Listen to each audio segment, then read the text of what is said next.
Eu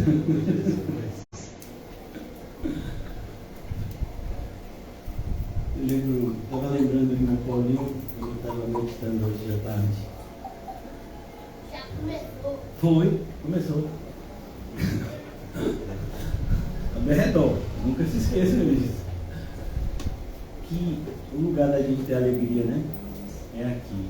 Glória a Deus. Às vezes as pessoas podem confundir a alegria com falta de reverência, mas na verdadeira reverência tem sempre alegria. A alegria santa. É triste às vezes pessoas que dão risadas com coisas do lado de fora e deixam de se alegrar com as coisas que acontecem aqui dentro.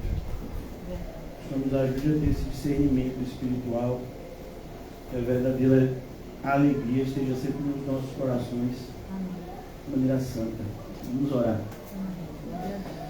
Obrigado, Senhor, milhões de vezes obrigado por essa noite que o Senhor preparou para nós, para que estivéssemos reunidos em Teu nome, Senhor, sendo edificados e alicerçados em Ti, preparados para toda boa obra, Senhor. Ó Deus, o Senhor sabe das nossas fraquezas, mas também o Senhor sabe do potencial de cada um de nós, pois o Senhor nos deu o Teu próprio Espírito. Ajuda-nos, Senhor, a ter a nossa mente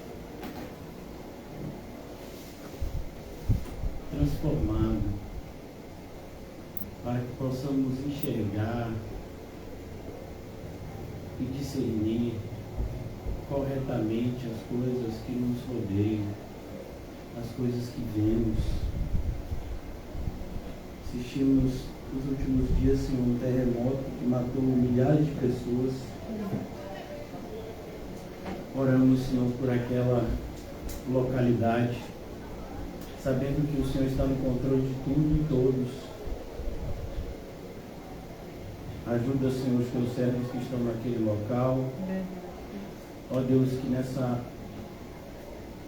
calamidade, nesse momento de dor e sofrimento, haja salvação, Senhor, de perdidos. E para nós que estamos aqui, Senhor, que esteja cada vez mais firme na nossa mente que o dia se aproxima. Os Teus sinais estão claros, Senhor, da Tua volta. Que nós não estejamos seguindo as virgens inércias, mas que sejamos prudentes, Senhor, e estejamos preparados para o Teu retorno e mais ainda, como nos ensina a Tua palavra, apressando a Tua volta por meio da pregação do Evangelho do Reino. Abençoa, Senhor, a comunidade local que o Senhor nos colocou e nos inseriu no corpo por meio dela. Ajuda-nos a entender a importância daquilo que somos e daquilo que fazemos, Senhor, para que não sejamos engordados pelas astutas ciladas do maligno. E acima de tudo, Senhor, que haja amor nos nossos corações, amor por Ti e amor pelo nosso semelhante, Senhor. Não somente de maneira verbal, mas de maneira prática. Em nome de Jesus, amém e graças a Deus. Amém, irmãos? Hoje nós vamos dar continuidade, se Deus permitir, me der esse poder de síntese que eu não tenho, para que eu possa concluir. Até agora a gente só falou dos 4 pontos, são 12 do credo apostólico, mas só para a gente recapitular o porquê que a gente está falando do credo apostólico, nós estamos meditando no livro de Atos, e é muito importante, e principalmente nos dias atuais, onde a gente vê uma igreja em cada esquina, onde vemos igrejas lideradas por pastoras e coisas assim absurdas acontecendo que até 50, 100 anos atrás não aconteciam. Não que não existissem heresias, sempre existiram. Mas é como o Senhor disse, elas aumentariam à medida que a sua volta estivesse cada vez mais próxima. E é o que a gente tem visto com os nossos olhos acontecendo. Então a gente precisa ter discernimento para que possamos saber a diferença do certo e do errado. Porque nem sempre, ou melhor, quase nunca, o engano vai vir com um rótulo de engano. Quando Satanás nos der veneno para beber, ele não vai dar para a gente numa garrafa escrito veneno não beba. Muito pelo contrário. Quando Satanás tentar de alguma forma envenenar o nosso coração, a nossa mente, ele vai preparar um invólucro que seja atrativo. Então é preciso que a gente tenha esse discernimento. E aqui no capítulo 2 de Atos, que fala da formação da igreja, no primeiro momento, quando aqueles quase 120 crescem para 3.000 pessoas. Essa é o primeiro texto que fala de como esses cristãos viviam, como eles conviviam. A gente já viu lá na pregação de Pedro, na descida de Pentecoste, pessoas de várias localidades, imagina, são pessoas de culturas diferentes, mas que eles fossem judeus, mas de realidades diferentes, muitas vezes de condição social diferente. E agora eles estavam aprendendo a conviver junto. E a primeira marca dessas pessoas é justamente essa, que a gente está tentando se aprofundar mais um pouco. Aqui em Atos 2:42, e perseveravam na doutrina dos apóstolos. Como é importante essa expressãozinha nos nossos dias atuais tem se feito mais importante ainda a gente entender o que está escrito aqui. E eu queria mostrar para vocês só alguns textos de como é importante a gente saber isso aqui.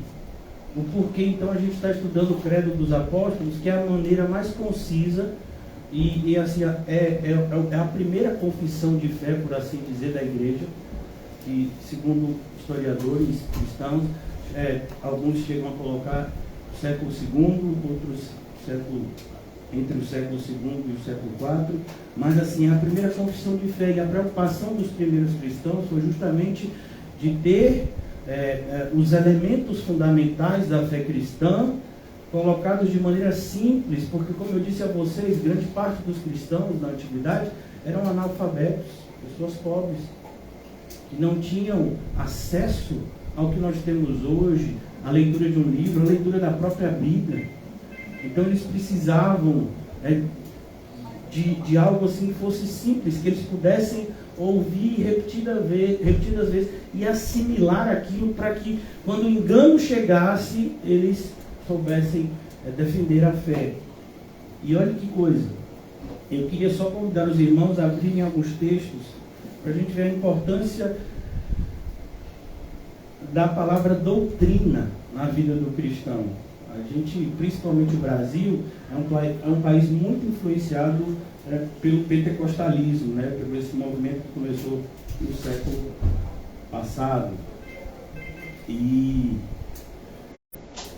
as pessoas, então, elas dão muito mais importância a sentimentos, sensações, do que o que está escrito na Bíblia. Procurar saber exatamente o que está escrito na Bíblia. Até quando essas pessoas vão estudar a Bíblia, uma vez eu ouvi um desses pregadores dizer assim, não, você tem a forma literal, no sentido de que você estuda o texto de maneira a estudar a gramática, que no caso é o grego e o hebraico, e o contexto histórico. Mas também tem o que eles costumam dizer de a revelação espiritual do texto, onde eles pegam o texto e dizem qualquer coisa, diz que foi o Espírito Santo que revelou. Hoje em dia está muito comum na igreja isso.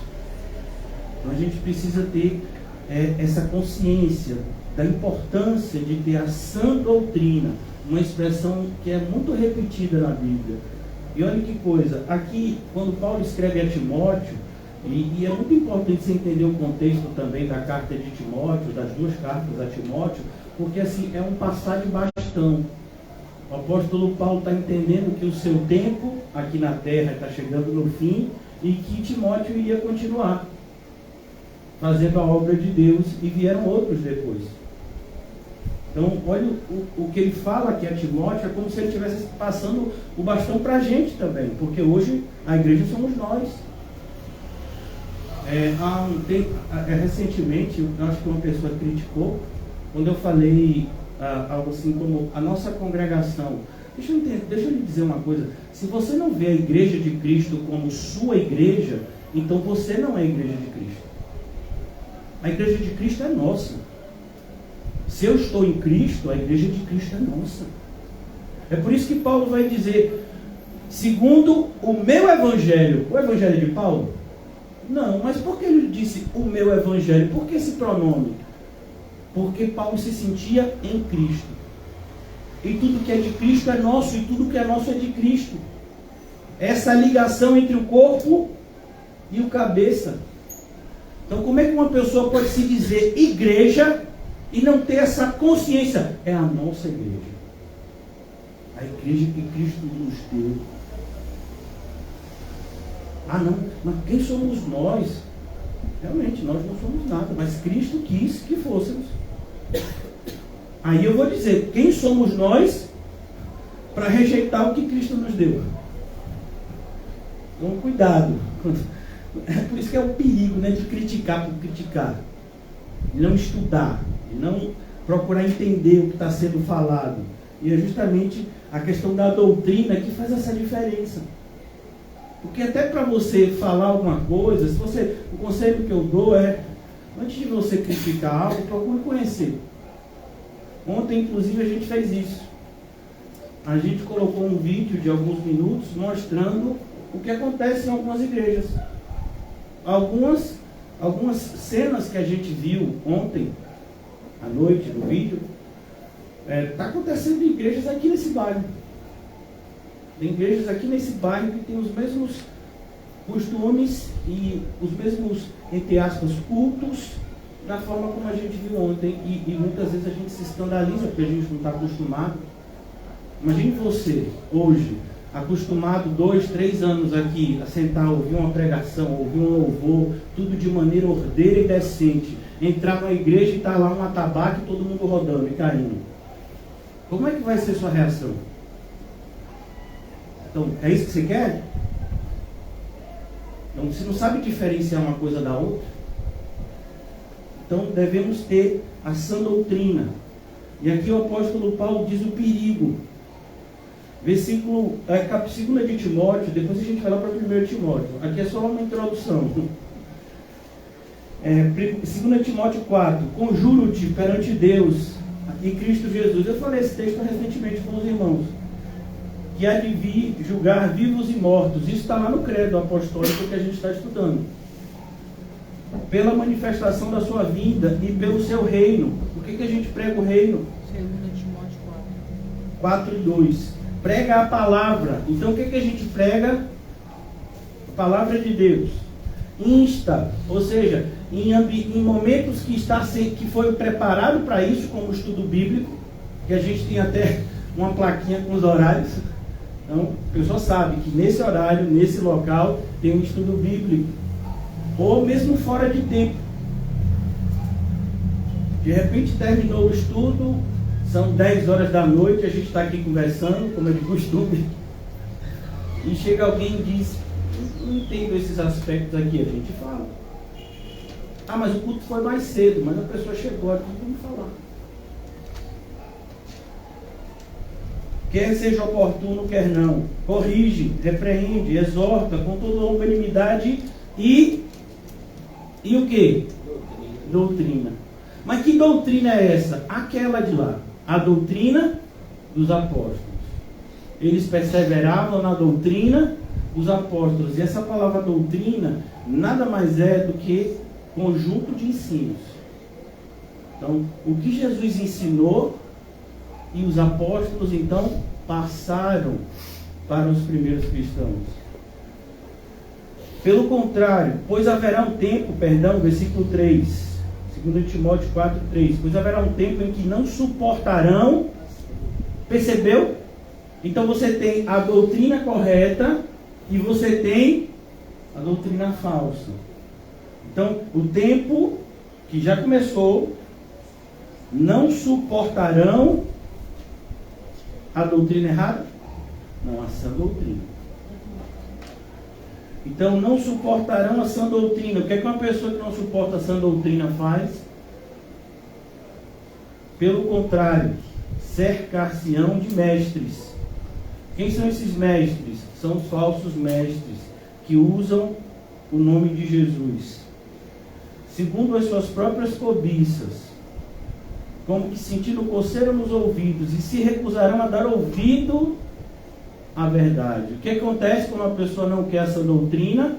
Ela se recusa a dar ouvidos à verdade, entregando-se à fábula. O que é uma fábula? É uma história de faz de conta. É o que a gente chamaria nos nossos dias de ficção científica. É algo que está somente na cabeça do escritor. Então, hoje tem coisas que só estão na cabeça de alguns cristãos, ou de alguns líderes evangélicos, mas não está na Bíblia. Fábulas, é isso. E aí o conselho para todos nós aqui, e eu me incluo, viu? Tu, porém, ser sóbrio. E a ideia de sobriedade, mais uma vez, por que aqui esse adjetivo sóbrio? Porque a ideia aqui é muito parecida com a questão da direção. Quando há um acidente de carro, muitas vezes o policial, né, ou se for o caso da rodovia federal, policial rodoviário federal, se for aqui a guarda do Salvador, se ele perceber que há indícios de que a pessoa está alcoolizada, ele vai fazer o teste do bafômetro. Por quê? Porque quando a pessoa está sob a influência do álcool, ela não está apta a dirigir. Porque ela não sabe mais a escolha certa. Será que eu freio ou acelero? Eu freio agora ou freio daqui a 5 metros? Por isso que acidentes e mais acidentes. E infelizmente a gente vai ver muito isso nesse período de carnaval. Porque a gente vê essa combinação. Por mais propaganda que façam, né? Não beba se for dirigir. Do outro lado é só propaganda de beba, beba, beba, beba, beba. Quem mais gasta com publicidade no nosso país, de longe, são as indústrias que fabricam bebidas. São essas que pagam mais comercial, publicidade, principalmente nesses períodos de festividade. Tu, porém, seja sóbrio em todas as coisas, suporta as aflições. Por quê? Porque pregar a verdade, irmãos, vai trazer consequências. Uma consequência extremamente positiva, que é a nossa consciência em paz com Deus, mas uma consciência, mas ao mesmo tempo uma consequência que não é muito agradável, que é a perseguição. Suporta as aflições, faz o trabalho de um evangelista. Cumpre cabalmente o teu ministério. Perceba, essa é a segunda carta de Paulo a Timóteo. E numa primeira carta que Paulo escreveu antes dessa, ele fala também, olha que coisa. Capítulo 4 de 1 de Timóteo. Ora, o Espírito, que Espírito é esse? Com E maiúsculo, o Espírito Santo. Uma das pessoas da Trindade, como a gente também vai ver no Credo Apostólico. O Espírito afirma expressamente. Percebeu o tom de certeza? Ele afirma. Se só dissesse assim, o Espírito afirma, já era o suficiente para a gente dizer, vai acontecer. Mas a ideia é expressamente. É assim, sem sombra de dúvidas. Que nos últimos tempos, quando foi que começaram os últimos tempos? Quando o Senhor Jesus subiu aos céus. alguns apostatarão da fé. O que é apostatar da fé? Apostatar vem dessa expressão que significa dar as costas. Então, um ímpio não pode apostatar. Só apostata da fé alguém que de alguma forma já usufruiu dela. Ainda que não totalmente, porque a gente sabe que uma vez regenerado, a pessoa não se perde mais. Mas muitas vezes uma pessoa não regenerada, ela pode usufruir dos benefícios da convivência cristã, que são muitos. Alguns apostatarão da fé por obedecerem a espíritos enganadores. Alguém já viu um fantasma pregando? Você já viu algum demônio pregando? Eu ainda não vi. Estou perguntando que de repente alguém viu. Então, como assim esses espíritos enganadores? Eles agem por meio de quem? De pessoas. Pessoas que estão lá para falar a verdade, mas eles falarão mentiras, como no caso de Jeremias, por exemplo. Quantos se levantaram contra a pregação de Jeremias? Então, aqui, espíritos enganadores e os ensinos de... E demônios ensinam? Sim. Por meio de quem? Mais uma vez, de pessoas. E aí a gente vai lá para a primeira carta do apóstolo João. Filhinhos, o mundo inteiro pertence ao maligno, mas nós somos de Deus. Olha a diferença. Então aqui, ensinos de demônios, pela hipocrisia dos que falam mentira e que têm cauterizada a própria consciência. Isso é uma situação desesperadora, irmãos. Que proíbem o casamento, exige a abstinência de alimentos que Deus criou para serem recebidos. É o que a gente tem visto hoje em dia. Aqui, na verdade, não é algo no sentido de que é só isso, mas é um exemplo que Paulo está dando. Pessoas que querem colocar mais do que Deus falou. Então, Deus me disse que para você ser crente de verdade, você tem que se cobrir todo. Não pode deixar nem sua mão à amostra. Isso é sinal de poluição. Você tem que se cobrir todo. As pessoas vão inventando, né, novas regras. Como a questão da proibição do casamento pela Igreja Católica, né? Se a pessoa quiser ser sacerdote, o catolicismo, ele não pode se casar. Exige a abstinência de alimentos. Está tão em voga, né, a ideia de jejum dos evangélicos de hoje. Se não fosse algo tão sério, seria risível. Eu conheci uma pessoa no começo da minha caminhada, o irmão José com certeza também vai se lembrar dele, que ele costumava fazer o jejum de Daniel. Mas o jejum é de Daniel, não é seu. Não, eu estou buscando ser mais espiritual. Aí esse mês eu estou comendo só frutas e legumes. Aí você pensa que na mente dele ele só pensava em McDonald's. Esse rapaz, estou doido para chegar esse dia, que é o dia que eu vou entregar o jejum. Mas como é isso assim? Fora outro que a gente conheceu, que era assim, ele estava jejuando até meio-dia. Então tudo que ele iria comer de 8 a meio-dia, ele guardava para a partir de meio-dia ele comer. Eu digo, meu Deus, que espiritualidade é essa? Que tipo de jejum é esse? Mas é o jejum que as igrejas pentecostais ensinam. E ainda diz, não, se você jejuar dessa forma, você vai se tornar mais espiritual. E a gente acredita, irmão. Eu acreditei no tempo. Na congregação que eu congreguei no começo, o pastor ensinava lá, não, irmãos, comece assim, o que você gosta? Coca-Cola? Então faça jejum de Coca-Cola. Jejum de Coca-Cola? Onde você vê isso na Bíblia? Jejum não tem isso não, meu filho. Jejum é abstinência total de alimentos. É nenhum alimento. Daniel não foi jejum não. Ali Daniel foi uma dieta específica para que ele não se misturasse com a idolatria da Babilônia.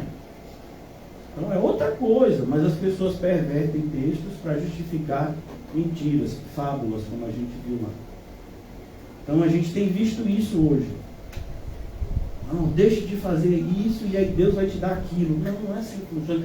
Deus não está à venda, Deus não está barganhando com você. Deus não está querendo, sabe, fazer um acordozinho com você. Não. Você se arrepende e crê em Cristo, então você está condenado. Não tem barganha. Mas a que ponto a gente chegou no movimento evangélico, né? Parece que quando a gente pensa no Jesus que é pregado em alguns lugares, parece que ele está atrás de uma mesa dizendo: qual é o acordo que você quer fazer comigo? É o quê? Você quer que eu seja sócio seu? Você quer que eu faça isso para você? Eu quero doença? Você quer que eu cure? E aí você vai me dar o que em troca? Eu curo sua doença e você me dá o que em troca? Uma casa? Jesus vai fazer isso? Quando foi que Jesus fez um milagre e pediu algum pagamento? Na Bíblia tem um profeta que nem foi ele que fez milagre nenhum, o profeta Eliseu. Ele diz lá para Naamã: só vá se lavar. No rio que você acha que não vale nada, pois é, vá lá, se humilhe. E quando Naamã volta querendo dar presentes e dinheiro, ele diz: não fiz nada. Vai dar glória a Deus. Geazi, meu filho, cresceu o olho. Diz que quem vai ficar sem nada é outro. Eu vou perder. E ele vai correndo e diz: o mestre se arrependeu. E ele disse assim: se você quiser dar uma coisinha, assim, um agrado para Deus. E aí ele disse: Geazi, agora você vai ficar com a lepra de Naamã. E olha que coisa triste. Mas a gente tem visto isso na igreja. A gente viu isso ontem, no vídeo, mostra. Né? As pessoas às vezes não dão a devida importância à doutrina. E ficam com bobagens secundárias. Exige a abstinência de alimentos que Deus criou para serem recebidos com ações de graça pelos fiéis e por quanto os conhecem plenamente ao quê? A verdade. O que faz a gente conhecer a verdade? A doutrina ensinada. Por isso que lá em 2 de Timóteo, Paulo diz para esse mesmo Timóteo: prega a palavra. É assim que as pessoas chegam à verdade. Pois tudo que Deus criou é bom, e recebido com ações de graça nada é recusado, porque pela palavra de Deus e pela oração é santificado. Olha que coisa bonita. Mas quando a pessoa se afasta dessa doutrina, trevas é o lugar que ela vai, infelizmente, cair. Então, eu quero voltar agora para falar com vocês do credo apostólico, se vocês me permitirem. Mais uma vez, relembrando, a gente está falando da doutrina dos apóstolos. Como eu disse já no começo, o documento da igreja mais antigo que fala dessa doutrina apostólica é o credo, que tem esse nome, inclusive, dos apóstolos. E por que a gente estuda ele? Porque ele é todo bíblico. Todas as afirmações, que são 12 afirmações que ele faz, todas elas a gente encontra na Bíblia tranquilamente, fartamente, não só em um texto, mas em vários textos, falando isso. Ontem a gente falou até o quarto ponto, eu vou falar dele, só para a gente fazer uma ligação com o que a gente vai falar a partir de hoje. Padeceu sob Pôncio Pilatos, foi crucificado, morto e sepultado. Versículo ponto 5. E ao terceiro dia ressuscitou dentre os mortos. É muito importante que o cristão entenda a ressurreição dos mortos. Sabe, irmãos, às vezes eu já fui tentado a ficar, até porque não tem muita gente que ensina isso, eu particularmente não vejo. Quando a gente pensa no céu, se você é diferente, de repente você é mais espiritual, né? Tem um conhecimento maior. Mas quando a gente pensa no céu, eu particularmente não pensava no céu, a gente sempre pensa o quê? A gente com aquelas roupas brancas, meio que um pegadorzinho aqui, né? Segurando ela. As mulheres tudo com cabelo de chapinha, bonito. Uma tiara, os homens, meu filho, tudo com cabelo, né? Que é bonito. Ninguém tem barriga. Então a gente está lá no céu, mas assim, ao mesmo tempo, a gente diz assim: o céu é maravilhoso, está lá escrito, não tem choro, não tem dor, nada, que legal. mas será que eu não vou enjoar? Porque é assim tudo branco, aquelas nuvens, aqueles anjos só falando, anos. Por que você acha que o céu é chato? Se a terra que foi manchada pelo pecado, a gente encontra pela providência de Deus coisas para a gente glorificar a Deus e se alegrar, imagina o céu que não é manchado pelo pecado. Então, você acha que lá no céu a gente não vai ter fontes de alegria? Como, por exemplo, você acha que comer uma boa refeição é pecado? Não. Agora, não é para você ser glutão em nome de Jesus, né? Mas é algo maravilhoso. Tanto que nós lembramos de Cristo por meio de uma refeição.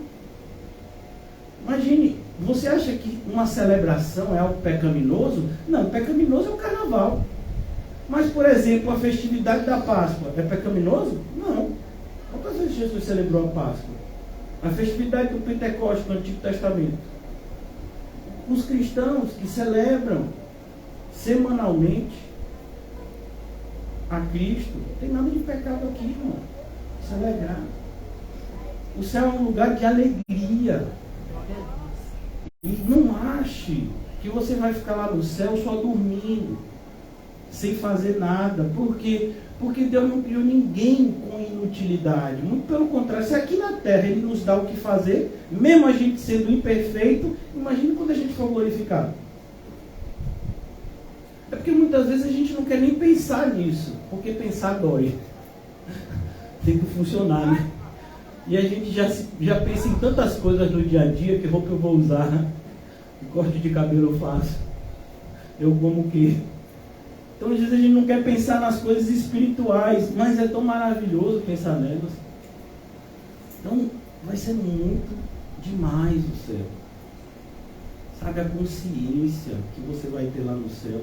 Aqui a gente vê por espelho, lá a gente vai ver face a face. Você imagina, você está aqui sentado embaixo de uma árvore assim, a gente está lá conversando, um grupo que se conhece, e de repente alguém que está lá mais tempo diz, sabe quem é aquele ali? É Elias. E aqui vai logo atrás Eliseu. Você conhece ele? Conhece, semana passada ele estava conversando aqui. Semana passada, irmão, é modo de dizer, porque lá é eternidade, não se conta tempo como aqui.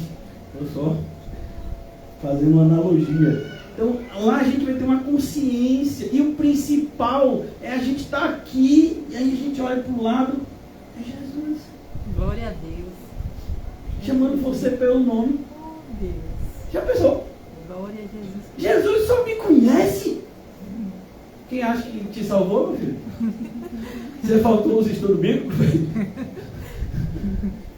Então, olha que coisa maravilhosa, irmãos. Isso é o céu. Glória a Deus. Muito mais do que isso. O que eu estou falando aqui é assim, ó, é o arranhar da superfície. Né? É o céu. Aí o diabo quer que você pense que o céu é chato. É só blém, blém, blém, ninguém faz nada. Fica todo mundo só esperando o horário para comer da árvore da vida, senão morre. Porque a gente só vai viver no céu se comer da árvore da vida. Pô, irmão, isso é uma analogia. Então, a gente tem que ter cuidado. O céu é legal demais. E o ponto aqui da ressurreição é mostrar isso. Quando Jesus apareceu diante de Tomé, né? Não sei vocês, mas me identifico muito com ele, enquanto a minha fragilidade de fé. Foi o que Jesus fez? Pega aqui também. Jesus é o primeiro da ressurreição final. Então a gente vai ser daquele jeito. Jesus comeu, não comeu? Então, há um forte indício que no céu a gente vai comer também. E se aqui na terra tem comida gostosa, já imaginou uma feijoada no céu? Rapaz, chocolate no céu. Já imaginou? Deus, que heresia. Por que heresia? Onde está ela? Heresia você achar que o céu é todo mundo flutuando. Não, meu filho, esse céu que você está imaginando é dos espíritas, que nem existe. Ninguém vai ser fantasma não, irmão. A gente vai receber um novo corpo. E corpo fala de sensações. Ver, tocar, sentir. Por isso é tão importante acreditar na ressurreição. Paulo fala um capítulo enorme de 1 de Coríntios, que é 1 de Coríntios 15, apontando para isso. Tanto que ele diz, se Jesus Cristo não ressuscitou, então é melhor a gente comer e beber aqui, porque depois ele vai morrer e acabou tudo. Mas ele ressuscitou. Então a gente também ressuscitará com ele em glória. Então, por isso que o cristão não tem medo da morte. Não é que ele deseja a morte, é que ele sabe que do lado de lá é muito melhor. É como, por exemplo, irmãos, não sei vocês, mas assim, quando eu era mais jovem, a idade de que meus filhos têm hoje, até um pouco mais jovem, meu pai e minha mãe, eu não tiro a razão deles, no período de férias, eles queriam se livrar um pouco da gente e mandavam a gente para a casa dos avós. Ô irmão, eu tinha avós por parte de pai que moravam, né, no interior, eles já são falecidos, e eles moravam no interior chamado Xique-Xique. Eu não sei se vocês já ouviram falar um negócio chamado beiju. Beiju hoje em dia você acha um monte de lugar, mas naquela época não tinha assim tão fácil. E eu gostava muito de comer quando era pequenininho. Não mudou muita coisa depois que eu cresci, não. Então, quando eu pensava em ir para o interior, eu não gostava muito da ideia. Eu saía da minha casa, para a casa de meus avós. Quando eu pensava na comida. Irmão, quando eu descobri o lugar que minha avó escondia o doce de leite, ele acabou em 2 dias. Uma tigela desse tamanho. Tinha um lugar que minha tia me levava para a gente comprar o sonho, feitinho na hora. Jogava assim no loco, fritava assim, sabe, bem quentinho, crocante. Não tinha esse negócio de recheio, né? Esse negócio de capital. Né? Então, era bom. Eu estou falando essas coisas, porque eu pensava assim, eu vou para lá é legal. Então, por mais que seja muito pobre essa comparação que eu estou fazendo com vocês, mas é para a gente imaginar o crente, principalmente os cristãos do primeiro século, que não tinham 1% do conhecimento teológico que a gente tem hoje. A verdade é essa. Eles não tinham essa facilidade de manusear a Bíblia que você temos, facilidade de ouvir pregações, pessoas para ensinarem de perto o tempo todo. Mas eles tinham essa esperança na vida eterna, na ressurreição. Então eles sabiam o lado de lá, né? Então pode me matar aqui, pode fazer o que quiser comigo, mas eu sei o que está me esperando. Eu sei que lá é muito, não é o que o apóstolo Paulo diz? Só ficar aqui fazendo a obra de Deus é muito bom, eu gosto. Paulo fala isso em Filipenses, mas eu sei que o céu é infinitamente melhor. E o que nos ajuda a ter essa percepção é justamente acreditar na ressurreição. Você tem que entender isso. Você não vai ser um fantasma. Você não vai ser uma alma ambulante. Você vai ter um corpo com percepções não menos aguçadas, mas mais aguçadas do que a que a gente tem hoje. Não sei se tem algumas pessoas que têm esse dom, mas lá em minha casa tem um pessoal que às vezes pega uma coisa da geladeira e não, aqui já valeu, o prazo de validade já tem uma semana que passou. Não, esse daqui tem um dia que passou o prazo de validade. Eu não tenho esse nariz. Né? Eu não, meu filho, eu pego uma coisa, como, depois, eu acho que estava com o prazo de validade vencido. Mas tem gente que tem essa percepção, no céu isso vai estar mais amplificado. Por isso é importante você entender o que é ressurreição, estava aqui, para eles entenderem isso. Paulo falou sobre esse assunto quando escreveu a igreja de Tessalônica, porque tinha gente que estava ficando muito triste por entes queridos cristãos que tinham morrido. Eles falaram, vocês estão tristes por quê? Se a gente vai se encontrar com eles logo ali. E se eles estão lá, muito melhor do que o que a gente está aqui. Triste por quê?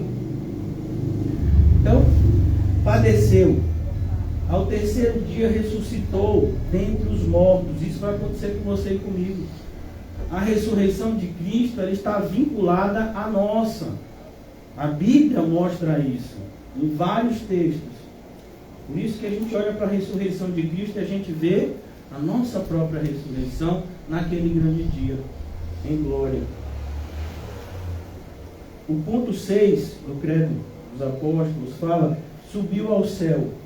E a gente já viu isso, inclusive, a ascensão de Jesus, tanto em Lucas, no final do Evangelho de Lucas, quanto no início do livro de Atos, fala de como Jesus subiu aos céus.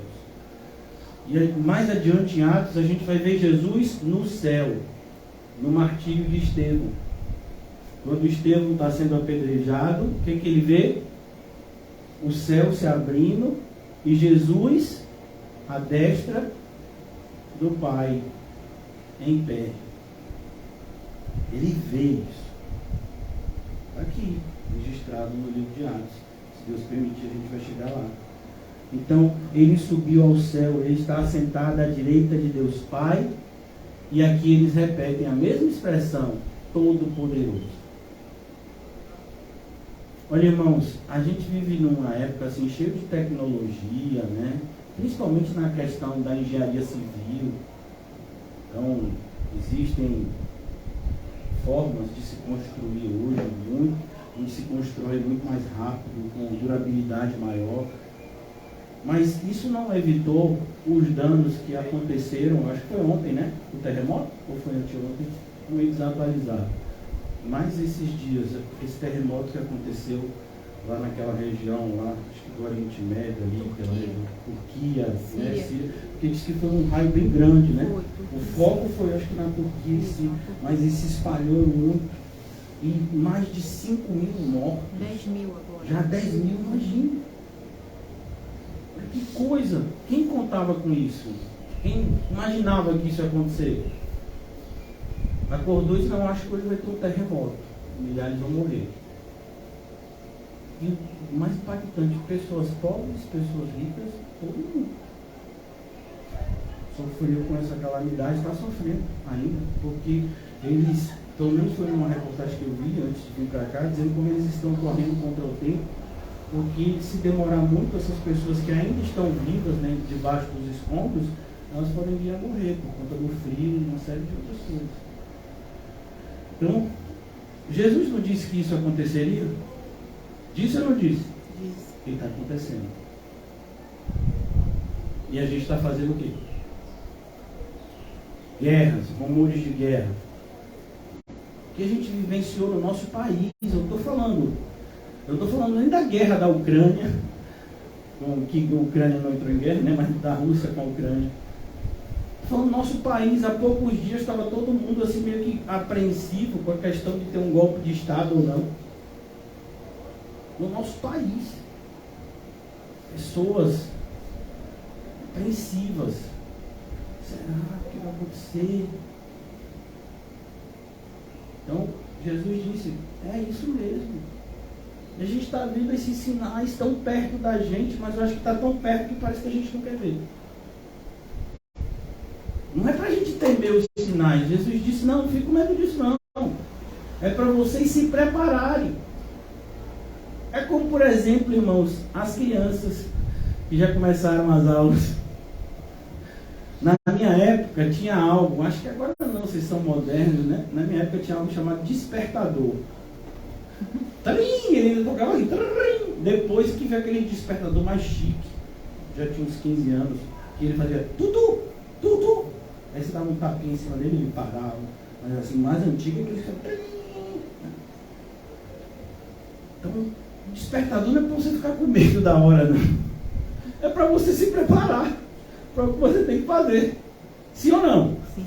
Então, quando a gente está vendo esses eventos que Jesus disse que eram o que a gente devia se atentar para ver que a volta dele estava próxima, e aí está acontecendo, o despertador está tocando, e está todo mundo assim, agora trazendo para a nossa geração, né, a geração smartphone, a gente está botando no modo soneca. Vocês sabem o que é o modo soneca, né? Então, Você botou para acordar 5 da manhã. Aí você aperta, eu acho que tem um botão, né? Você aperta assim, aí o celular, ou sei lá, te dá mais 10 minutos. É 10 minutos? Ou é 5, né? Você que olha aí, tá vendo como é tecnológico? Então, no meu, eu nem sabia que tinha essa opção. 10 minutos ele te dá mais de desconto aí para você. Não, Jesus não vai dar esse desconto, não. Se eu e você estivermos no modo soneca, quando a gente for, a porta vai estar aberta. A parábola das 10 virgens nos mostra isso. Não tem modo soneca para crente. Vigiai e orai sem cessar. Isso é importante, a gente confiar no poder de Cristo. E aqui o poder de Cristo, irmãos, e eu quero tocar nesse assunto, acho importante. Abram comigo na pequena epístola que antecede o livro do Apocalipse, que é a carta de Judas, meu irmão do Senhor Jesus, irmão de Tiago. Escreve essa carta e assim, eu acho uma das partes mais lindas, assim. Sempre me ajudou em momentos de crise, de fé e dificuldades que eu tenho passado. É o finalzinho da carta de Judas, tem um capítulo só, versículo 24. Ora, aquele que é, ele é o quê? Ele é poderoso para vos guardar de tropeços e para vos apresentar com exultação imaculados. O que é uma pessoa imaculada? É a ideia de que ela não se misturou, ela não tem mancha diante da glória, da sua glória. A único Deus, nosso Salvador, mediante Jesus Cristo, Senhor nosso, glória, majestade, império e soberania, antes de todas as eras e agora e por todos os séculos. Amém. É lindo, irmãos. A gente chamaria de uma doxologia, como se uma fórmula para a gente glorificar a Deus, né? Muito parecido com uma estrofe, né, de uma canção. Então, ele é poderoso para vos guardar. Então, quando fala do Deus Todo-Poderoso, não está falando de que ele é poderoso só para nos salvar, no sentido de que a gente conheceu o Evangelho, creu e foi salvo. Não, ele nos salva todo dia. E muitas vezes ele nos salva não é do diabo nem do mundo, é da gente. Ele tem que nos salvar muitas vezes da gente. E ele faz isso. Ele é poderoso para vos guardar de tropeços.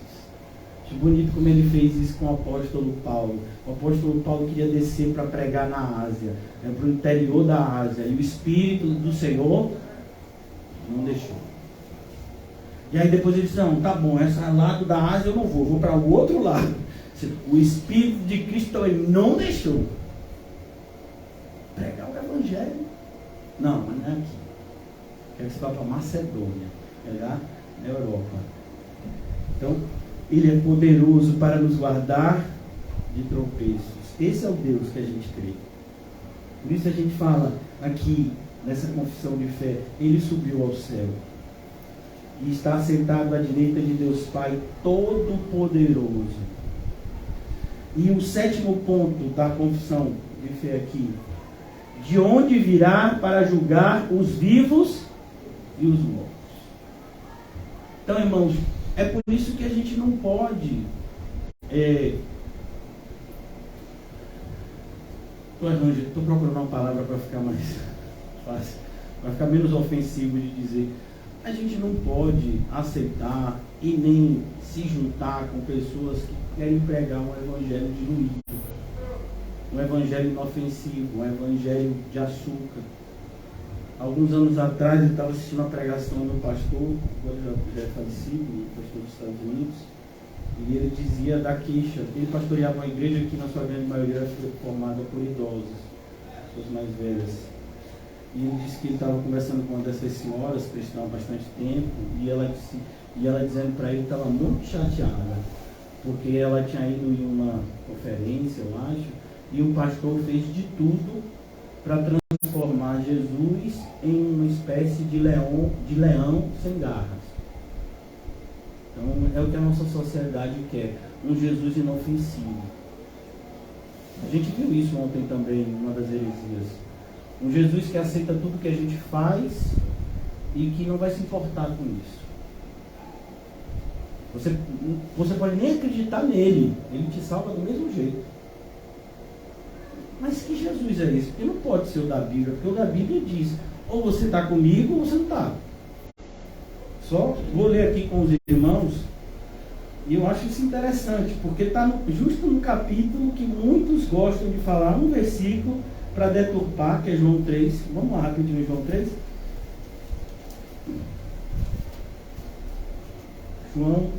Evangelho de João, capítulo 3.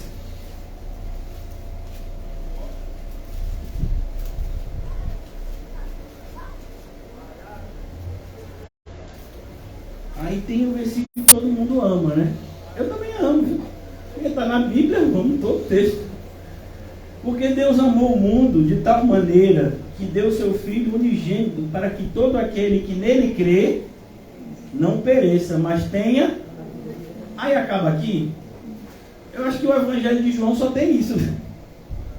Não tem nem o capítulo 1, no princípio era o verbo, e o verbo. Não tem, só tem esse versículo. Mas se você continua, olha que coisa, no versículo 17, porquanto Deus enviou o seu Filho ao mundo, não para que julgasse o mundo, mas para que o mundo fosse salvo por ele. Está falando da primeira vinda. Quem nele crê não é julgado. O que não crê será julgado? Já está julgado. Porquanto não crê no nome do unigênito Filho de Deus. E o julgamento é este, que a luz veio ao mundo e os homens amaram mais as trevas do que a luz, porque as suas obras eram más.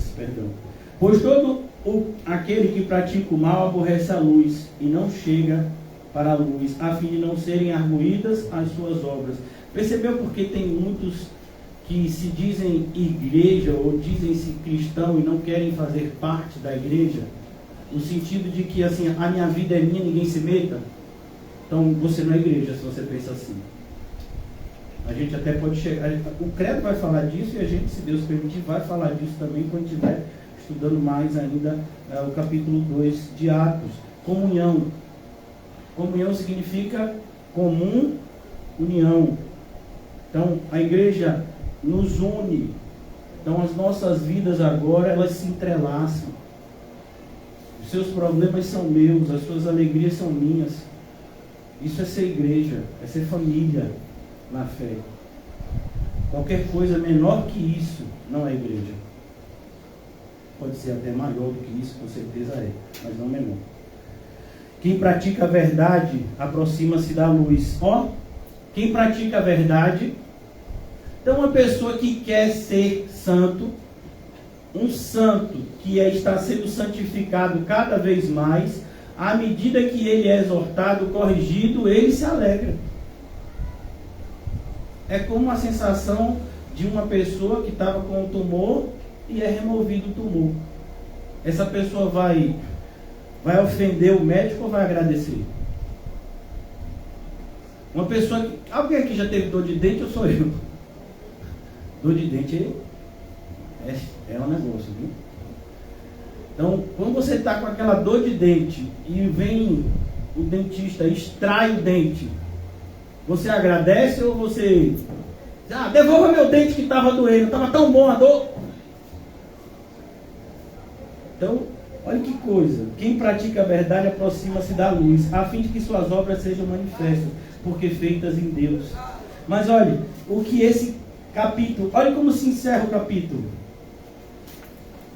Versículo 36, é o último versículo do capítulo 3. Por isso, quem crê no Filho tem a vida... Isso daqui a pouco a gente vai falar, no credo dos apóstolos fala, a vida eterna. Então, quem crê em Jesus tem a vida... O que todavia se mantém rebelde contra o Filho, vai ser salvo do mesmo jeito, tá assim? Não verá a vida, mas sobre ele permanece. E aí como é que a gente vai adocicar isso aqui? Como é que a gente vai apresentar um evangelho assim que não ofende quem não quer compromisso com Cristo? Não tem como. É por isso que pessoas que de repente se diziam nossas amigas ou amigos, quando você, né, apresenta essa verdade para eles, então desse jeito a gente não tem mais como andar junto. Quer dizer que você está dizendo só porque eu sou dessa seita ou dessa religião ocultista, você está dizendo que eu vou para o inferno? Não sou eu, é a Bíblia. É Deus que está dizendo. Não tem evangelho, sabe, água com açúcar. Né? Jesus vem julgar. Ele não vem mais para salvar. Para salvar ele já veio e morreu na cruz. O que você quer mais? Quando ele veio para salvar, ele morreu na cruz. Agora parece que o pessoal está esperando que aconteça a mesma coisa. Não, ele vai morrer, ele vai vir e vai morrer de novo para ver, né, se eu sou salvo. Não. Essa obra ele já fez. Agora é o julgamento. Que é ele também que vai julgar. Vivos e mortos naquele grande dia. Então não tem como. Quando você esconde isso de alguém, você não está fazendo bem. Essas analogias que às vezes eu uso, né, com a medicina, eu acho importante até porque tem muito a ver a questão da saúde espiritual e a saúde física, né? Então, é como uma pessoa que vai, e infelizmente essa doença, né, uma doença tão, até o tratamento dela é doloroso, né, que é o câncer. Então, quando você vai num oncologista, né, que é o especialista nessa área, se ele pega um exame que ele passou para você, para ver se o nódulo que você tinha, o cisto era benigno ou maligno, e de repente é maligno, então, se ele diz isso para você, você vai ficar feliz? É uma doença, é uma coisa boa o médico chegar e dizer, ó, você está aqui com um câncer super agressivo, talvez você tenha só 3 meses de vida, hahaha.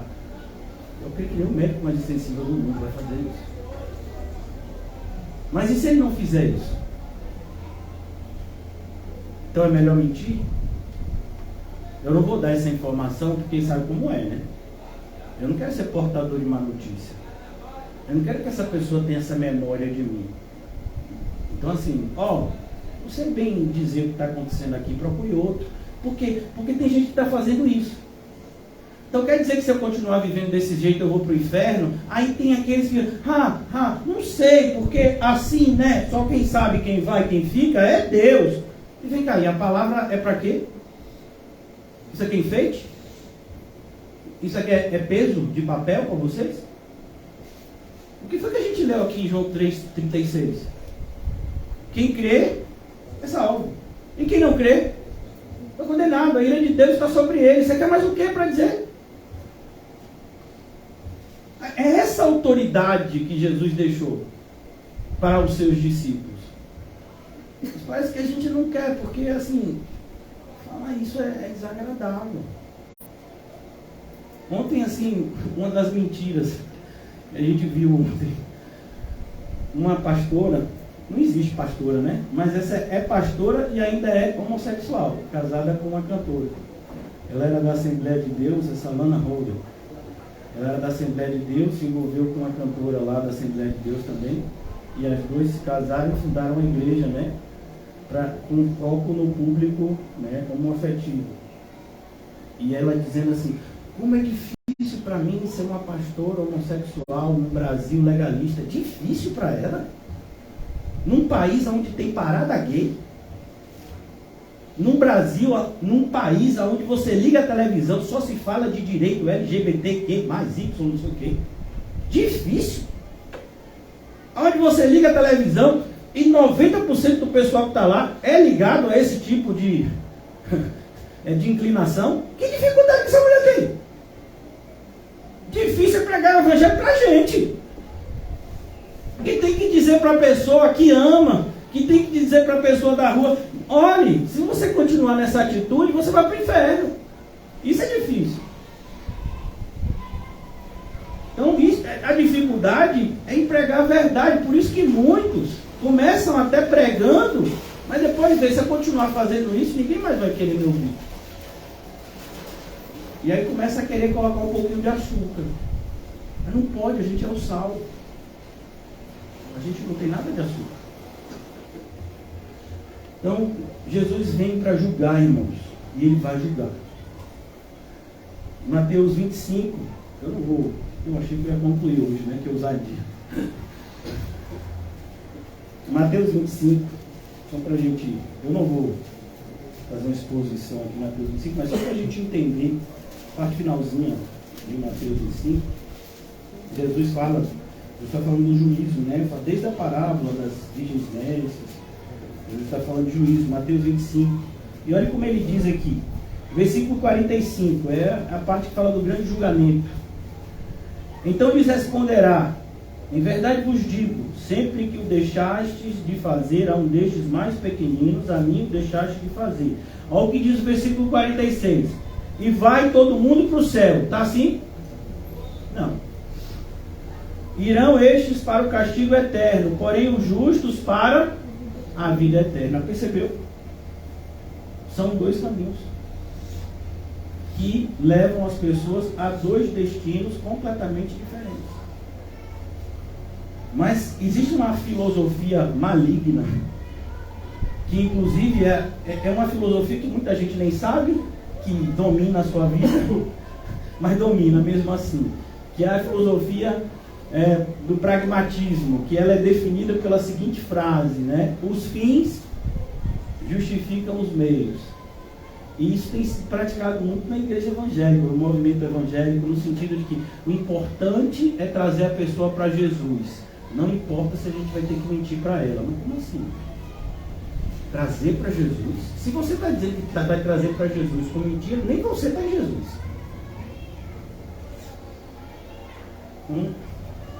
Eu não posso falar assim que vai para o céu e para o inferno, porque senão assusto a pessoa. Uma pessoa vai poder fazer a escolha dela. Não, pastor, mas você não disse que quem escolhe é Deus? Sim, quem escolhe é Deus. Mas a gente também externaliza a nossa escolha. E quando a gente externaliza a nossa escolha, aí é que a gente reconhece que Deus nos escolheu primeiro. A soberania de Deus não tira a responsabilidade do homem. Já falamos isso milhares de vezes, mas sempre é pouco. Né? Então é importante que a gente fale a verdade. Por quê? Porque tem um monte de gente que você e eu, a gente diz amar e até gostar, e essa pessoa está indo para o inferno e você não está fazendo nada. E eu vou dizer todas as vezes, essa pessoa está indo para lá. E você sabe que está. Porque o justo é salvo com muita dificuldade. Porque o ramo que evidencia a salvação, ele dá fruto. Como é que a gente está vendo a pessoa viver uma vida com frutos que evidenciam que é da árvore ruim, e você está dizendo, não, mas quem sabe, né? Como assim, quem sabe? Meu irmão, nosso papel não é esse. Nosso papel é pregar a verdade. Deixar bem claro. Você está notificado. Por que você acha que a orientação foi sacode a poeira dos pés? Você sabe o que é sacudir a poeira dos pés no contexto judaico, que é o que é ensinado aqui? Quando a pessoa não queria ouvir o evangelho, não queria crer na verdade, Jesus disse, você sacode a poeira dos pés. A ideia é para que você não permita que a incredulidade deles tire a sua fé. Vai para outro lugar, não fica lá debatendo. Então, a gente tem uma obra para fazer. Existem vidas que serão alcançadas. E quem já ouviu e não está dando crédito, não é o nosso papel ficar repetindo o tempo todo. É diferente quando a pessoa vem e pergunta a mesma coisa 1000 vezes. Aí eu vou responder 1000 vezes e até a 1000ª se for preciso. Se a pessoa vem e pergunta, isso é ensinar. Mas se a pessoa não quer aprender, como você vai ensinar algo para alguém que não quer aprender? Você só ensina para quem quer aprender. Quem não quer aprender, a gente não ensina. A gente sacode a poeira dos pés e continua o processo de evangelismo. Cumpre a obra do evangelista. Não é o que Paulo disse a Timóteo? Onde virá julgar vivos e mortos. E eu quero concluir nessa noite falando, iniciando pelo menos, falar sobre uma das pessoas da Trindade, e que se você é crente, ela mora em você. que é o Espírito Santo. Ele mora na gente. Creio no Espírito Santo. E falar que creio no Espírito Santo, irmãos, é muito diferente do que algumas seitas dizem, né? Que o Espírito Santo é uma força. O Espírito Santo não é uma força, o Espírito Santo é uma pessoa. Vou mostrar aqui rapidamente no livro de Atos. Como eu disse a vocês, estou de olho ali no relógio, não vou me prolongar muito. Mas aqui em Atos, a gente vê isso assim de maneira tão clara, em uma passagem às vezes que a gente nem percebe, que é a questão de Ananias e Safira. Porque pelo menos eu assim, quando eu vejo essa passagem, eu fico com muito medo de mim. Senhor, tu deixa acontecer isso comigo. Mas olha a resposta de Pedro. No versículo 3. Então disse Pedro: Ananias, por que encheu Satanás o teu coração para que mentisses ao Espírito Santo? Você percebeu? Ananias, ele não estava mentindo nem para Deus Pai, nem para Jesus Cristo. Estava mentindo para quem? Para Deus Espírito Santo. É por isso que Jesus vai dizer: olhe, quem falar mal contra o meu nome, Jesus, pode ser perdoado, mas quem falar do Espírito Santo, jamais será perdoado. Porque é o Espírito Santo que coloca em prática a obra da salvação, convencendo o pecador do pecado, da justiça e do juízo. É o Espírito Santo que desceu quando Jesus subiu. E Jesus inclusive disse: se eu não for, ele não virá para vocês. Esse Espírito Santo que habita em nós, é ele que se entristece. A Bíblia diz: não entristeceis o Espírito. Então não é uma força, é uma pessoa. Ele fica triste, que como Ananias falou aqui, ele foi agredido, tentaram mentir contra ele. Então é preciso que a gente entenda que o Espírito Santo habita em nós, é uma pessoa, é Deus conosco. Jesus é Deus conosco no sentido que ele veio ao mundo. O Espírito Santo é Deus em nós, morando em nós. Imagine, irmãos, que privilégio. A divina semente em seres pecadores como a gente. Por isso que o apóstolo Paulo, quando olhava para um rei que entra com toda... Eu acho tão lindo assim a maneira como Lucas descreve aqui em Atos. Eu quero até pegar para ser bem literal. Como Lucas descreve, né, a apresentação de Paulo, né, a defesa de Paulo diante do rei Agripa. E ele diz...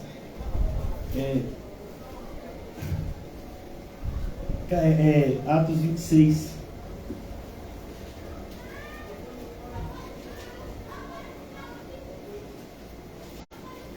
Olha o que diz aqui, não, 25, Atos 25, 23, só para você entender o cenário. De fato, no dia seguinte, vindo Agripa e Berenice com grande pompa. Você já ouviu essa expressão? Pompa. Uma pessoa pomposa. Pompa dá ideia o quê? De luxo, de luxúria, sabe? De algo assim grandioso. Pessoa ilustre, importante. Eles chegaram e todo aquele aparato. E quem é que vai pregar para eles? Um preso, Paulo. E eu vou pegar só o finalzinho, né? Olha que coisa linda. Todos esses homens assim, né? Cheio de luxo. Aí no final do capítulo 26, versículo 28. Então Agripa se dirigiu a Paulo. Isso é você, às vezes, né? Vai ter a oportunidade de evangelizar uma pessoa de posses. Então Agripa se dirigiu a Paulo e disse: por pouco me persuades a me fazer um cristão. Você imagina isso? Agripa disse: quase, Paulo, que você conseguiu. Mas quem saiu perdendo foi Paulo ou Agripa? Agripa. Essa é uma mentalidade do ímpio, né? Quase que eu me torno cristão, aí eu podia facilitar a sua vida. Mas Paulo não está querendo que ninguém facilite a vida dele. Paulo sabe que ele não é prisioneiro de Roma, ele é prisioneiro de Cristo. Ele está muito bem com isso. Versículo 29, Paulo respondeu: assim Deus permitisse, que por pouco ou por muito, não apenas tu, ó rei, porém todos os que hoje me ouvem. Você acha que quem estava na reunião era alguém assim, como a gente, assim? O linguajar, né? Oreia. Fala assim, pessoas de baixo poder aquisitivo. Não, meu filho, aqui só tem gente ilustre. Você já viu reunião de gente rica? Gente que não é. Você sabia que tem reunião de bilionários, que os milionários não podem entrar? Não, aqui é só para quem tem bilhões. Você tem 990 milhões no banco, você não tem bilhão, então não pode entrar. Aqui é o clube dos bilionários. O mundo está assim hoje. Você acha que essa reunião era como aqui? Mas o Paulo estava lá. Como? Como prisioneiro. Ele não estava lá como um convidado ilustre como os demais. Tem gente que às vezes perverte, né, e dá a entender isso. Assim Deus permitisse que por pouco ou por muito, não apenas tu, ó rei, porém todos os que hoje me ouvem, se tornassem tais qual eu. Sabe, esse texto assim mexe comigo, irmãos. Acho que é só comigo. Mas assim, porque ele está diante de alguém assim que tem tudo, né? Ele disse: eu não quero nada do que você tem. Não estou nem aí para o seu carro, para a sua roupa cara, para o seu apartamento de luxo. Nem é isso. Na verdade, assim, o propósito da minha vida é levar a mensagem para que, fazendo de tudo para com todos, alguns possam ser salvos. Quem dera você pudesse olhar aqui. Alguém que me ouve aqui hoje. Vocês se tornassem qual eu sou. Alguém que ouve isso assim, sem entender a fé cristã, diz: esse Paulo se acha. Não, Paulo não se acha, Paulo tem certeza. E a gente também deveria. Que somos filhos de Deus. Não nascemos da vontade da carne, nem do sangue, nem da vontade humana, mas da vontade de Deus. A gente é filho de Deus. O próprio Espírito Santo testifica com o nosso espírito que somos filhos de Deus.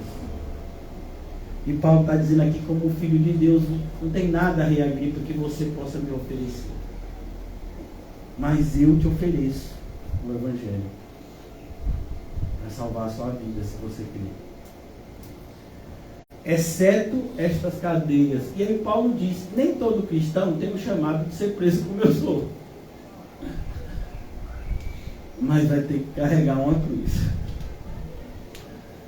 Então, é importante a gente entender, isso é a obra do Espírito Santo, irmãos. Só para fechar, tá certo? Já vou concluir mesmo. Aqui no capítulo 14 do Evangelho de João, o Senhor Jesus fala expressamente da obra do Espírito Santo.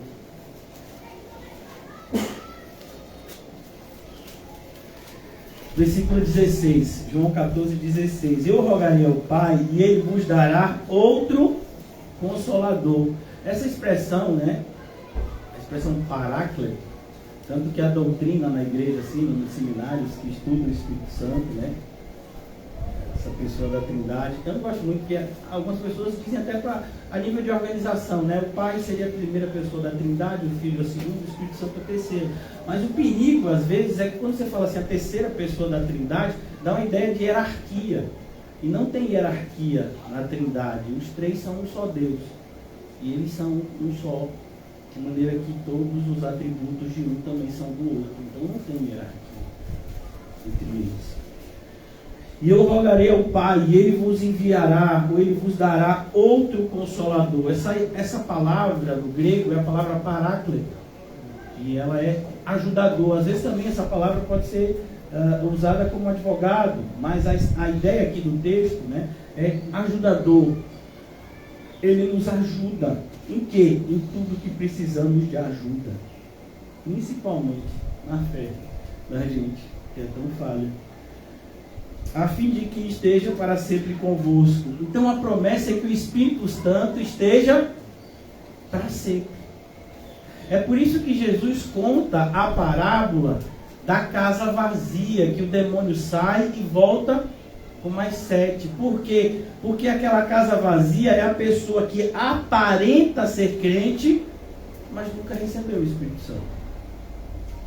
Uma vez que o Espírito Santo entra na nossa vida, ele não sai nunca mais. Tem isso, o Espírito Santo entrou, aí de repente ele saiu, foi dar uma volta, e aí agora ele voltou. Não, ele não sai. Ele pode se entristecer. A gente pode ter uma percepção diminuta do Espírito Santo em nós, porque quando a Bíblia fala, por exemplo, os limpos de coração verão a Deus, então uma pessoa que está com o coração sujo, ele não vê Deus direito. Isso está falando do Espírito Santo também, porque o Espírito Santo é Deus. Então aqui ele diz, ele vai estar para sempre com vocês, o Espírito da verdade, que o mundo não pode receber. Percebe? O mundo não pode, não vai. Por que o mundo inteiro não crê em Cristo? Porque não é o mundo inteiro que vai receber o Espírito Santo. Quem é que vai crer em Cristo? Quem recebe o Espírito Santo. É esse fator. A conversão, ela tem sempre esses dois fatores. O fator externo é a pregação. Então Deus usa homens para pregar o seu evangelho. E ele está pregando, como lá em Pentecostes Pedro pregou. Mas enquanto Pedro está pregando ali, o Espírito Santo está usando Pedro, o Espírito Santo também está agindo no coração daqueles 3.000. E por que foram só 3.000? Porque o Espírito Santo só agiu no coração desses 3.000. Se o Espírito Santo quisesse agir no coração de 4.000, era 4.000. Se ele quisesse agir no coração de 2.000, era 2.000. Quando o Espírito Santo entra na vida de alguém, aquela pessoa é de Cristo. Por isso que Paulo vai dizer, quem não tem o Espírito de Cristo, não é dele. E qual é o Espírito de Cristo? O Espírito Santo. Então aqui, o Senhor Jesus está dizendo, o Espírito da verdade, que o mundo não pode receber, ele não pode. Então não adianta a gente tentar convencer alguém a se tornar cristão. A gente prega o Evangelho na esperança que o Espírito Santo vivifique aquele coração morto. Eu acho interessante, uma vez, porque os católicos têm esse costume de rezar pelos mortos, né? Tem até inclusive a data, que é do catolicismo, e que se tornou um feriado nacional aqui no Brasil, que é o dia do finado. Então, eles rezam pelos mortos, tem a missa de 7º dia, 30 dias, e perguntaram uma vez para um pastor evangélico, você não ora pelos mortos? Ele disse, não, eu prego para eles. Porque a gente prega para pessoas mortas, principalmente pessoas que nunca tiveram contato, às vezes, com o verdadeiro evangelho. A probabilidade daquela pessoa que está morta em delitos e pecados é enorme. Mas se o Espírito Santo quiser regenerar, regenera na hora. Isso a gente prega, porque a gente crê. E só a possibilidade de alguém ser salvo já é maravilhoso. Faço de tudo para com todos, para, se possível. Ele só vai depender do Espírito Santo, não de mim. O mundo não pode receber, porque não o vê e nem o conhece. Vós o conheceis, porque ele habita convosco e estará em vós, já pré-anunciando a descida de Pentecostes. E aqui mais adiante, só para concluirmos, como disse, o pastor já falou tanto concluir. Calma, tá bom. Capítulo 15, o Senhor ainda está falando do Espírito Santo. E ele diz assim, capítulo 16, ele está falando da obra do Consolador, do Espírito Santo. Quando ele vier, capítulo 16, versículo 8, eu estou adiantando assim porque para a gente não demorar muito. Quando ele vier, convencerá o mundo do pecado. Percebe que o Espírito Santo continua fazendo isso com a gente que está na igreja. Sabe como a gente chama isso, do ponto de vista assim, para a gente ser bem tecnicamente bíblico? Isso é santificação. É o Espírito Santo todo dia convencendo, mostrando para a gente aspectos, áreas da nossa vida que ainda precisam ser mudadas. Isso é a santificação. É gradativo. E ele convence do pecado, da justiça e do juízo. Do pecado porque não crê em mim. Perceba, irmãos, que todo desvio que eu e você cometermos na caminhada da fé é porque a gente não está confiando em Jesus. Dá um exemplo. Os 12 apóstolos no mar da Galileia. E não é nem aquela vez que Jesus está dormindo no barco. É quando Jesus manda eles atravessarem e ele nem está no barco. E aí de repente Jesus vem andando sobre as águas. E eles pensam que quem é? Olha que coisa louca. É mais fácil acreditar numa coisa que não existe, que é fantasma, do que acreditar no que foi dito que viria, que é o Cristo que está vindo. E eles ficam pensando que é fantasma. E eles só não correram do barco porque estava no meio da água. E estava de noite. E estava num mar revolto. E aí eles estão tudo, aqueles homens tudo grandão, tudo com medo. E Jesus dizendo, não tema, sou eu. Aí, ô irmão, é por isso que o apóstolo Pedro é o apóstolo Pedro. Às vezes o pessoal fala assim, não, Pedro fez isso, irmão, o apóstolo Pedro, sabe, ele representa, eu acho que a maioria de nós, assim, né? Em relação às vezes a gente está ali em cima, daqui a pouco a gente já está parecendo que a gente é um desviado. Né? E o Senhor vai lá e salva a gente de novo. E o apóstolo Pedro aqui, ele vai, Senhor, você é o Senhor mesmo. Deixa que eu vá até aí. Aí o Senhor Jesus disse, então vem, Pedro. Rapaz, que Jesus retado é esse? E o Pedro chegou lá, daquele passozinho assim, fora do barco, irmão. Você não se arrupia, não? Ele andou sobre as águas. Mas aí, ele olhou para o vento que estava soprando e ele duvidou. E quando ele duvidou, ele começou a se afogar. Percebe quando é que a gente começa a se afogar? É assim. É toda vez que a gente tira o foco de Jesus e coloca o foco nos problemas. Jesus sabe dos nossos problemas melhor do que a gente. Olha para ele.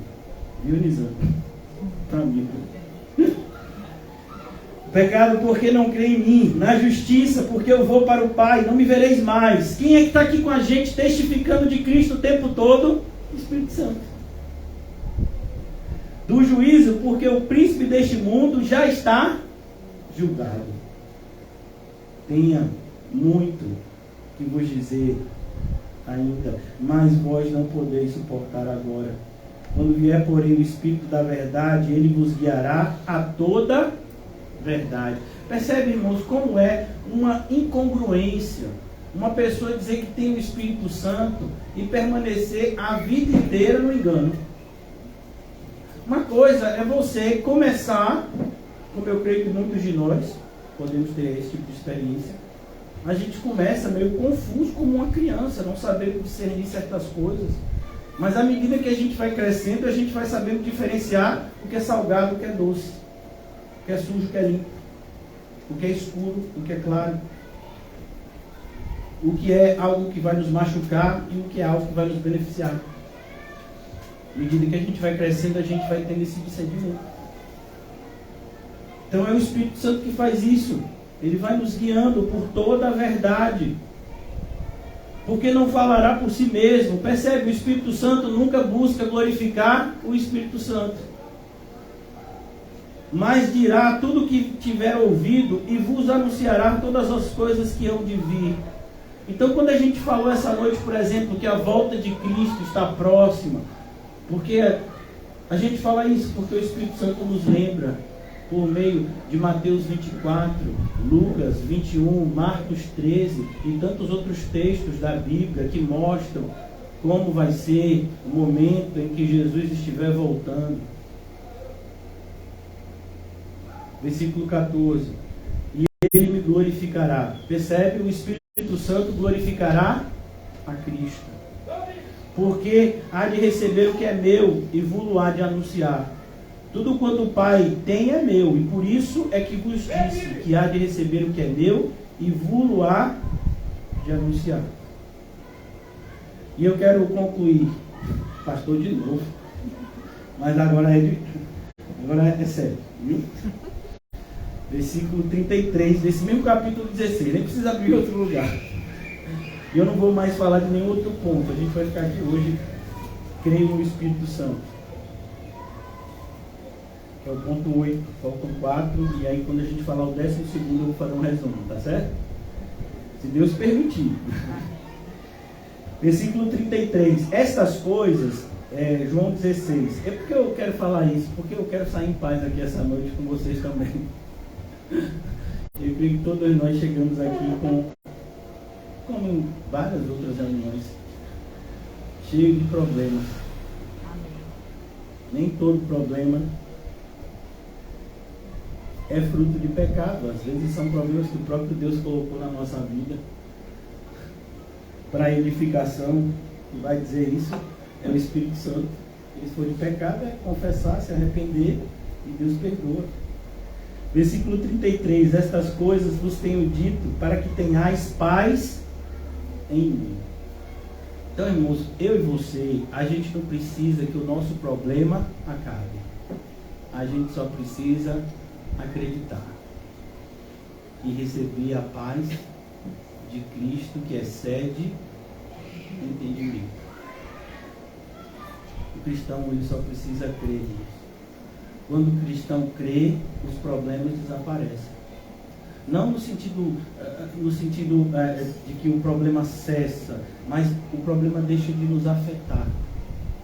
Porque, olha que coisa interessante, irmãos. Eu não estou querendo filosofar com vocês não, viu? Só para a gente pensar um pouquinho. Se você para pensar, e eu sei que pensar é difícil, mas vale a pena, principalmente se for espiritualmente. O problema não é o problema. O problema é o que o problema faz com a gente. Então, não é a doença que é o problema, é o que a nossa ansiedade faz com aquela informação. O médico disse que eu estou com essa doença. E agora? Como vai ser a minha vida? Vai mudar tudo. Será que eu vou viver 6 meses, 6 anos? O que vai acontecer a partir de agora? E se eu não puder mais trabalhar, como eu vou me sustentar? Percebe? Não é o problema, mas é aquilo que a gente começa a criar a partir daquela informação. Então, se a gente consegue destruir essa maldição que é a incredulidade, o problema não vai mais afetar a gente. O problema só vai ser mais uma parte da equação que no final glorifica a Deus. Um exemplo assim bonito na Bíblia. Aquela mulher do fluxo de sangue. A doença dela foi um problema para ela durante muitos anos. E teve um dia, ela disse, se eu apenas tocar na orla do manto. Sabe? É quando você tem essa visão de que Jesus, e é por isso que João, quando ele está escrevendo no Evangelho, ele diz assim, e no princípio era o verbo. Essa tradução em português não é a melhor. Não é, porque a palavra que João usa é uma palavra bem específica no grego, que é a palavra logos. Que os gregos, eles usavam essa palavra no sentido de que o logos, ele não é simplesmente uma palavra, ele é a palavra que responde todos os questionamentos humanos. Então, por isso que João diz, e no princípio era o logos. E o logos estava com Deus e o logos era Deus. A ideia é sempre dizer, Jesus Cristo, ele é a solução para os nossos problemas. Não no sentido de que os problemas vão cessar, mas de que a nossa fé nele nos basta. A graça dele, então eu posso passar por aquilo que eu pensava que nem poderia. Eu posso passar por muito mais se ele quiser que eu passe. Porque ele tem poder para me dar para passar pelo que eu tenho que passar. E não para fugir como um covarde das dificuldades. Então essas coisas tenho-vos dito para que tenhais paz em mim. No mundo passais por aflições.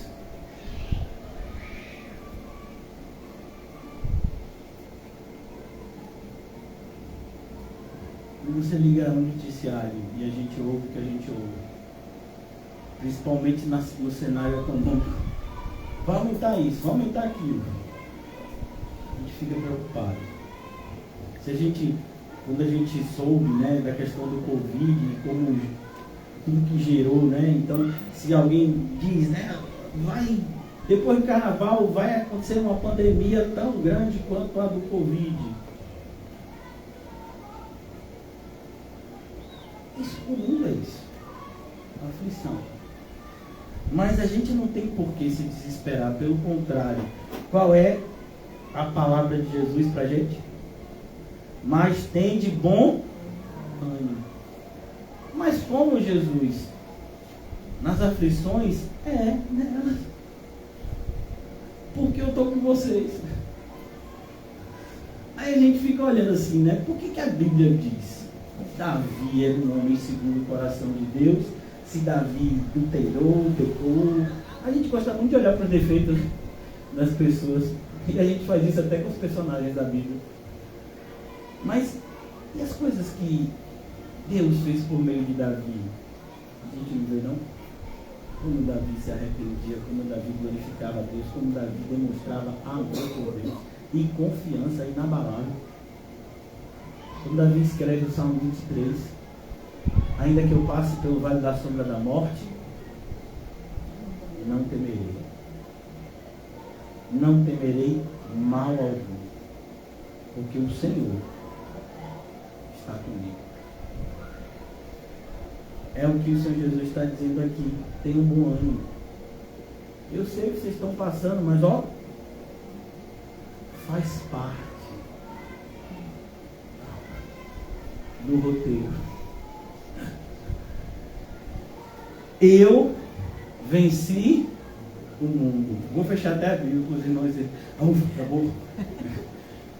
Quando o apóstolo Paulo escreve 2 aos Coríntios, era um momento muito particular na vida de Paulo, como cristão, como pregador do Evangelho, como apóstolo. Porque ele inicia a segunda carta aos Coríntios, os irmãos que já leram várias vezes, falando de algo assim que a gente fica até meio sem entender direito. Ele diz que lutou com feras em Éfeso. Ele disse, olha, e a gente passou por um momento na nossa caminhada, ele admitindo isso, imagine, que a gente se desesperou da própria vida. A gente teve sobre nós a sentença de morte.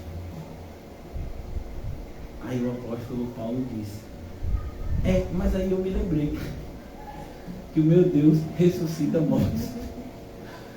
Sabe? E aí é nessa carta que ele vai dizer, nós somos mais do que vencedores em Cristo Jesus. Ele sempre nos conduz em triunfo. O Evangelho, irmãos, não é algo meramente teórico, ainda que tenha muita teoria, mas o evangélico ele é experimental. O Evangelho é prática. Você vive ele todo dia quando você é crente. Você passa por situações que todo crente está passando ao redor do mundo, como Pedro disse na sua carta, consolando a igreja. Ele diz, olha, irmãos, vou dizer para vocês são crentes, ser crente não salva, o justo é salvo com muita dificuldade, e a situação que vocês estão passando, não acho que é só vocês aqui, não. Pessoas no mundo inteiro, se são crentes como vocês, estão passando as mesmas coisas. Irmãos, vem cá, vocês acham que é só na congregação que a gente está aqui que tem problemas internos?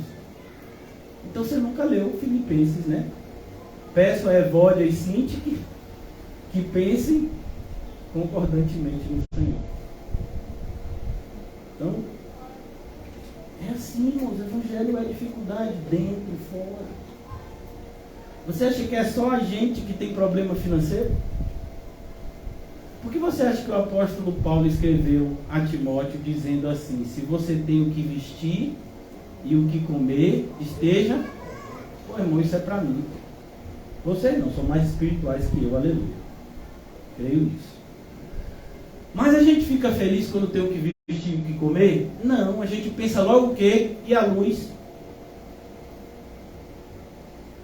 E o gás? e a água e as outras coisas que, né, estão no bolo.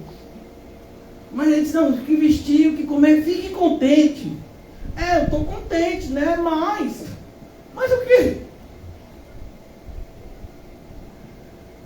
E nesse sentido, irmãos, assim, eu espero que os irmãos não entendam mal, né? Se entender também faz parte. A Bíblia diz isso expressamente, como os servos das trevas são mais prudentes que os servos da luz. E assim, na nossa cidade, que é Salvador, a gente tem essa questão assim tão na cara, né?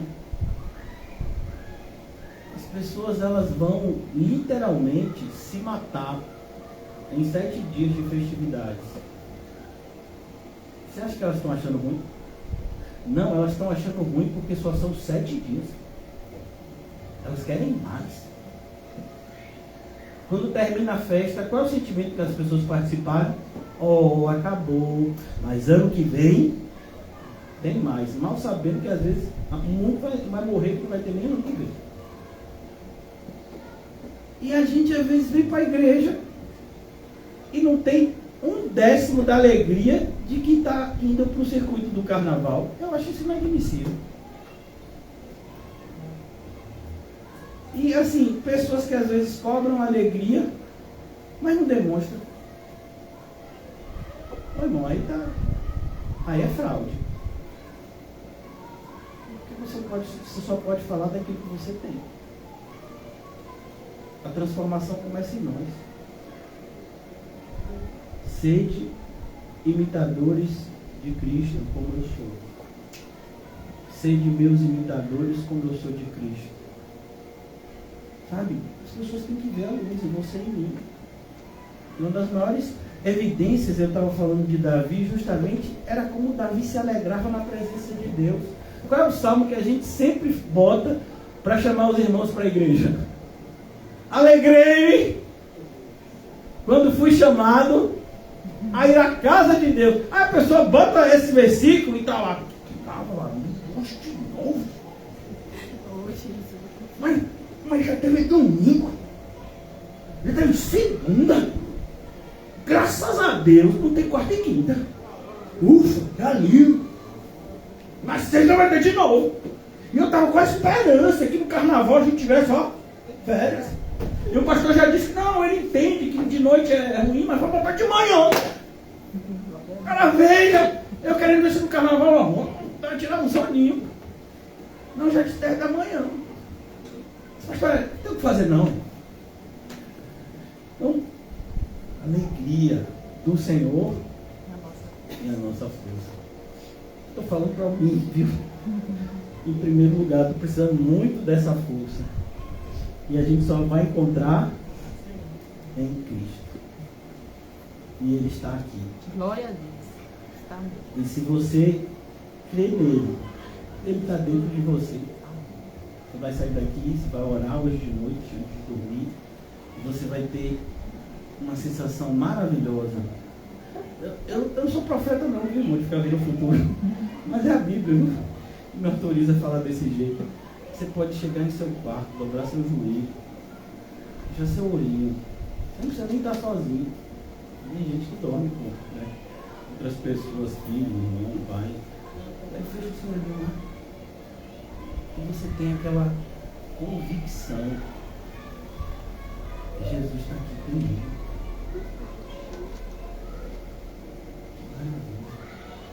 Por isso, irmãos, que o pastor João fala que às vezes vai dormir e tem essa sensação de que demônios estão ao redor. E consegue dormir? Não, sim, porque Jesus está do meu lado. Então, não tenho que me preocupar com os demônios, eu estou com Jesus. A minha preocupação é estar com Jesus. Se eu tenho essa convicção, aí, irmão, venha o que vier. E eu não estou dizendo isso porque eu me sinto forte, não. Muito pelo contrário, eu me sinto mais frágil de todos aqui. Mas eu posso dizer para vocês que Ele dá força. Ele dá força. E às vezes quando eu paro para pensar por que o Senhor me chamou para para ser pastor, cada vez mais eu chego a essa convicção, porque eu sou o pior vaso que poderia estar aqui nessa sala, né? Eu sou o que menos tem credibilidade para falar muitas vezes, porque as pessoas ainda me julgam até pelo meu passado. Eu tenho culpa de ter nascido de pais que, segundo alguns, têm uma fortuna que eu nunca achei e que me sustenta com uma vida maravilhosa. Eu nunca renunciei a nada, por isso que é tão fácil para mim pregar essas palavras duras. Algumas pessoas pensam isso de mim e falam, mas assim, eu sei quem é que dorme comigo, quem é que me faz acordar e quem me fez pregar ao longo desses anos todos. As coisas que eu tive que renunciar ao longo de todos esses anos e que não se faltam, porque mais uma vez a graça de Cristo nos basta. Você acha que foi mais difícil para o apóstolo Paulo ou para o apóstolo Pedro? O apóstolo Pedro não tinha posses, o apóstolo Paulo tinha. E eu vou dizer para você, não foi mais difícil para nenhum dos dois, porque a graça nivela todo mundo. Quem faz essa diferenciação é a gente, na nossa carnalidade diabólica. A graça nivela todo mundo. Então, cuidado. Quando você sair pensando, julgando pessoas, sem saber a vida cristã que elas vivem, cuidado. Para que você não esteja falando inverdades que vão te afastar de Deus. Porque quem acredita na mentira e se afasta da verdade, não pode estar andando com Deus. Que o Senhor nos ajude a andar na verdade. Obrigado, Senhor Jesus, mais uma vez, por esse momento onde somos relembrados do Teu poder, da Tua graça maravilhosa que nos salva e continua, Senhor, nos salvando todos os dias nessa obra de santificação que só o Senhor tem poder para fazer em vasos de barro como nós. Ajuda-nos, Senhor, a perdoar, a amar, a suportar, entendendo que os sofrimentos do tempo presente não podem se comparar com a glória que está reservada para aqueles que creem, Senhor. Eu oro, Senhor, para que a gente não se canse de fazer o bem, pois não existe cristianismo passivo. O cristianismo é uma fé ativa, é assim que aprendemos contigo, Senhor Jesus.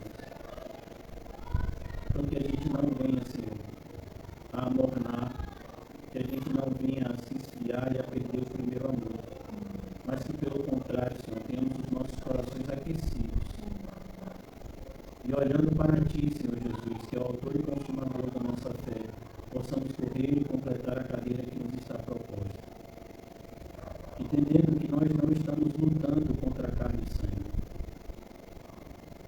mas existe um mundo espiritual que nos odeia, e como obreiros aprovados, manuseamos a espada que o Senhor nos concedeu, para que, guerreando, possamos combater o bom combate da fé e guardar a firme convicção, a certeza da nossa esperança até o fim. Abençoa